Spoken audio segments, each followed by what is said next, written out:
सानसेयारि खौरां नायनो मोजां मोनग्रा गासैबो रायजो राजा नोंथांमोनखौ गिबियावनो आंनि एसबी बड निउज चेनेलाव बरायग्रोनाय थाबाय। खुलुमबाय, आं सिबि रानि ब्रह्म। बे चेनेलनि गेजेरजों सानफ्रोमबो सानसेयारि खौरांखौ फोसावनाय जायो। नोंथांमोना बे चेनेलनि गेजेरजोंनो गोनां सानसेयारि खौरांफोरखौ मोननो हागोन। थुदो बिदिब्ला खौरां आवरायनायखौ जागायजेननोसै। बर' आइजोखौ खास्रि बिस्रि बुथारनाय जाथाय जादों। गोबौ सिखाजों गोदोनायाव खेबनै दाननानै बुथारदों सासे बर' सिख्लाखौ। जों मिथिगौ जोंनि रायजोआव बे समाव गोबां जिनाहारि जानाय जाथाय जाबोगासिनो दं। फिन बे खेबाव जिनाहारि खालामनानै बुथारनायनि अजद थिखांदों। सनितपुर जिल्लानि चारिदुवार थानानि सिङाव थानाय 6 नं खथालजुलियाव जादों बे खास्रि बिस्रि बुथारनाय जाथाया। शंकर बसुमतारीनि बिसि लावदां बसुमतारीखौ जिनाहारि खालामनायनि उनाव गोबौ सिखाजों गोदोनायाव दाननानै बुथारनायनि अजद थिखांदों। नखरनि सुबुंफोरा फोरमायथिनाय बायदिब्ला बेबायदि जाथाय जानाय समाव रावबो गैयामोन।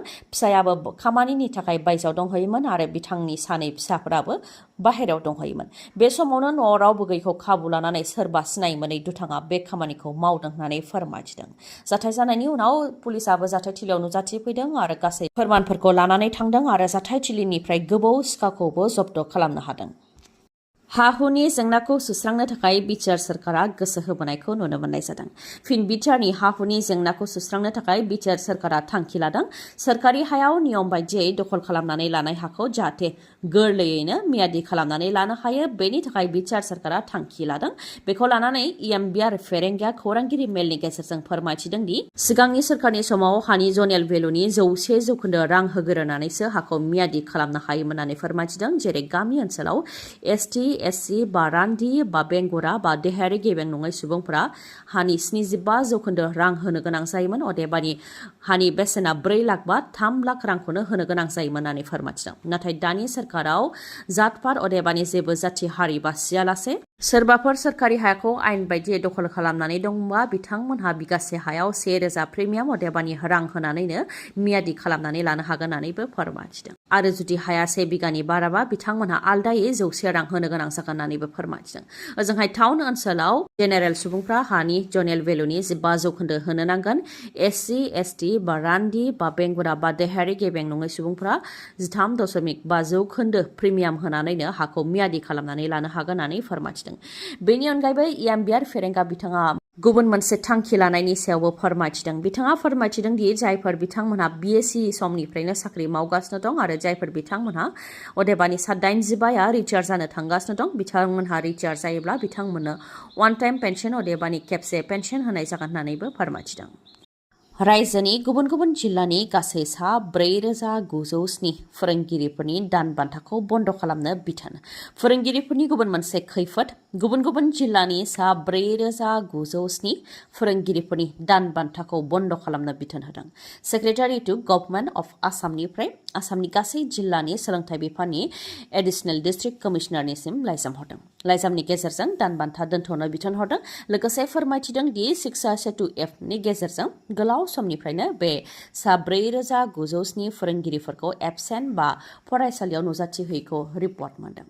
बेनिखायनो गुबुन गुबुन इन्सपेक्टर अफ स्कुल आरो डिअ'फोरखौ लाफानानै जाहाथे थांथारनानै बा फिजिकेलि रिपर्ट लाहैयो, बेनि थाखायबो बिथोन हरदों। आरो जेब्लासिम फिजिकेलि रिपर्टआ सफैया अब्लासिम आसामनि गुबुन गुबुन जिल्लानि गासै 4907 फोरोंगिरिफोरनि दान बान्थाखौ दोनथ'नो थाखाय बा बन्द खालामनो थाखाय बिथोन हरदों।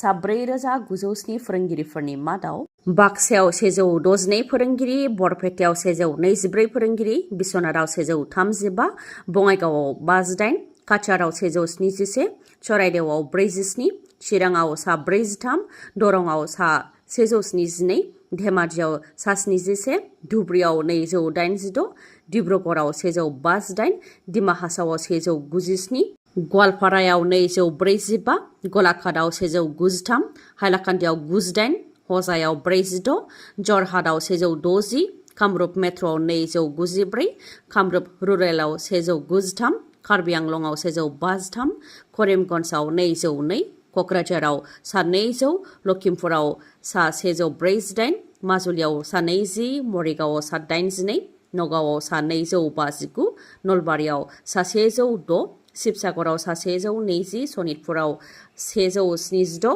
साउथ सालमारा मानकाचाराव सा 49, तिनसुकियायाव सा 424, उदालगुरियाव सा 65 आरो वेस्ट कार्बि आंलंआव सा 50 गासै 4907 फोरोंगिरिफोरनि दान बान्थाखौ दोनथ'नो थाखाय बिथोन।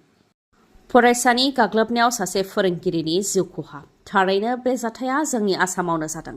रागा जोंनाय फरायसानि गाग्लोबनायाव थैनो गोनां जादों सासे फोरोंगिरिया। शिबसागरनि गंसे कचिं इनस्टिट्यूटआव जानो मोनदों बे जाथाया। जाथायखौ नुनाय फरायसाफोर आरो फोरोंगिरिफोरा फोरमायथिनाय बायदिब्ला शिबसागरनि साई विकास इनस्टिट्यूटआव जादों बे जाथाया। गिबियाव थाखो 11आव फरायनाय फरायसाखौ कचिं लाबाय थानाय समाव फोरोंगिरि राजेश बाबुआ खथानिफ्राय बायजोआव दिहुनहरदोंमोन। माखासे खोथाखौ लानानै फरायसानो बे साजाखौ होदोंमोन फोरोंगिरिया। नाथाय फरायसाया न'आव थांनानै गोफार हाथियार लानानै फिन कचिं सेन्टाराव फैफिनदों, जेराव फोरोंगिरि राजेश बाबुआ फरायसाफोरखौ फोरोंगासिनो दंमोन। बे समावनो फरायसाया फैनानै खथायाव हाबफैदों। फरायसाया रागाजों फैफिननायखौ लानानै फोरोंगिरिया सोंथि खालामनायावनो उनाव सानैनि गेजेराव दान्थे बिदान्थेबो जादोंमोन। उनाव रागा जोंनाय फरायसाया रागाजों गोबौ हाथियार दिहुननानै फोरोंगिरिखौ सुदों, जायजों गोब्राब जोखोम जानो गोनां जादों फोरोंगिरिया। गोब्राब जोखोम जानाय फोरोंगिरिखौ डिब्रुगड़नि देहा फाहामसालियावबो लानानै थांनाय जादोंमोन, नाथाय रैखा खालामनो हानाय जायाखै। ओजोंहाय जाथाय जानाय लोगो लोगो दायनिगिरि फरायसाखौबो पुलिसा एरेस्ट खालामदों। जाथायनि सायाव गुबुन सासे फोरोंगिरिया फोरमायथिदों दि जायनाखि फरायसायानो फोरोंगिरिखौ गाग्लोबनाय जाथायफ्रा गुबुन गुबुन जायगाफोरावबो जाबाय थायो, बेखौ जोंनि समाज आरो फरायसानि नखरनियाबो बुजिनो नांगोन दि फरायसानि नखरनि थासारिया मा, फरायसाया मा थासारियाव गेदेर जानाय बा बिमा बिफानि जि गियान होनाय बेफोर माबायदि, बेफोरखौ जों साननो नांगोन। फरायसानि इयुननि थाखायनो जों बेफोरखौ साननो नांगोन होननानैबो बुंथियो फोरोंगिरिया। जाख्ल'नायनि हेंथा बुंनायनि उनाव खैफोदाव गोग्लैनो गोनां जागोन नामा? VCDCनि मासिगिरि दीपक कुमार बर'आ सोरखाराव थानाय दैदेनगिरि बा मावथिफोरानो बिटिआर सोरखाराव जाख्ल'नाय जानायनि सायाव अजद होबोनाया गोदान खोथा नङा। बे खेबावबो जाख्ल'नायनि हेंथा खोथा बुंनानै खैफोदाव गोग्लैनो गोनां जागोन नामा? VCDCनि मासिगिरि दीपक कुमार बर'आ उदालगुरि जिल्लानि सिङाव थानाय भगतपारा VCDCआव सोमजिदों बेले-बेजे। दोलोनिनो मावथिफोरा फोरमायथिदों दि UPPL दोलोनि प्राइमारि आरो ब्लकनि 4-5 दैदेनगिरिफ्रा गोजौआव अजद हरदों। मासिगिरि दीपक कुमार बर'खौ VCDCनि मासिगिरिनि बिबाननिफ्राय बोख्लायनो थाखाय गोजौआव अजद हरदों। दीपक कुमार बर'आ जाख्ल'नायनि हेंथा खोथा बुंनायनि थाखायनो बिथांनि हेंथा गोजौआव अजद हरदों जानो हागौ होननानैबो फोरमायथिदों बिथांमोनहा। लोगोसे फोरमायथिबावदों दि UPPLनि माखासे दैदेनगिरिफोर जायफोर गावसोरनि आखायाव लानो सानदों आरो रायजो राजानि खामानि मावनो जेबो गोसो गैया, खालि रांनिल' सिन्था खालामग्रा दैदेनगिरिफोर, बिथांमोनहा गोजौआव अजदखौ हरदों।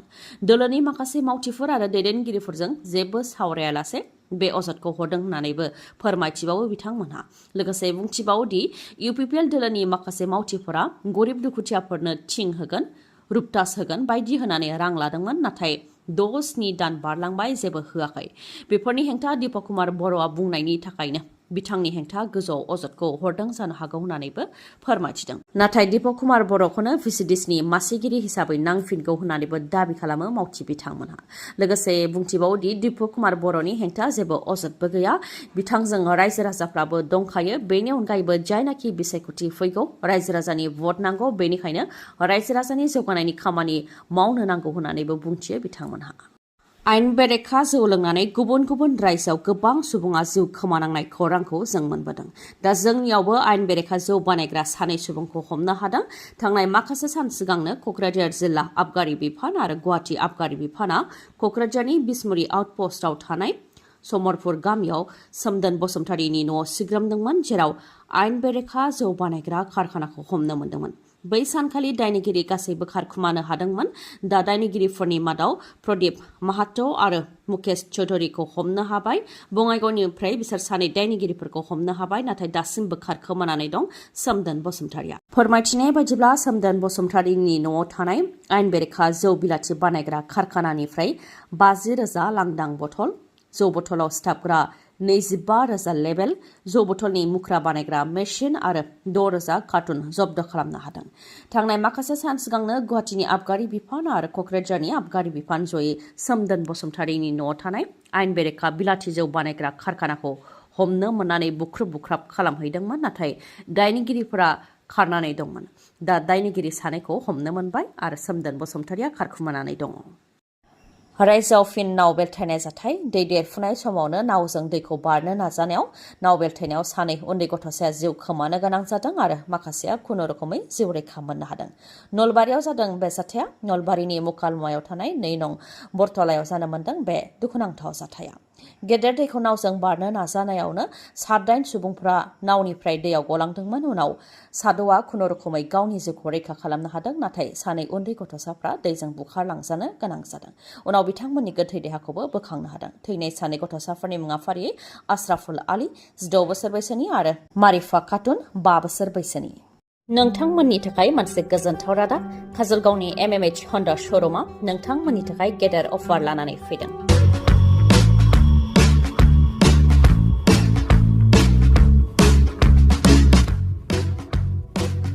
अफारफोरा जाहैबाय जायखिजाया मटरसाइकेल बा स्कुटि बायोब्ला नोंथाङा मोननो हागोन सिलिं फेन, लोगोसे गंनै हेलमेट मोनफानो हागोन। बेनि अनगायैबो SP 160cc मटरसाइकेलखौ बायोब्ला 3000 रांसिम केशबेक मोननो हागोन। बेफोरनि अनगायैबो गोरलैयैनो आरो खम इन्टारेस्टआवनो फाइनान्सआवबो मटरसाइकेल बा स्कुटिखौ नोंथाङा बायनो हागोन। 15,000 रां डाउन पेमेन्ट होग्रोनानैनो नोंथाङा जायखिजाया मटरसाइकेल बा स्कुटिखौ मोननो हागोन। जुदि नोंथाङा गोदान कास्टमारब्ला गोजाम मटरसाइकेल बा स्कुटिखौ सोलायनो हानायनिबो राहा दं आरो सोलायनायनि बेलायाव 1000 रां केशबेक मोनफिननो हागोन।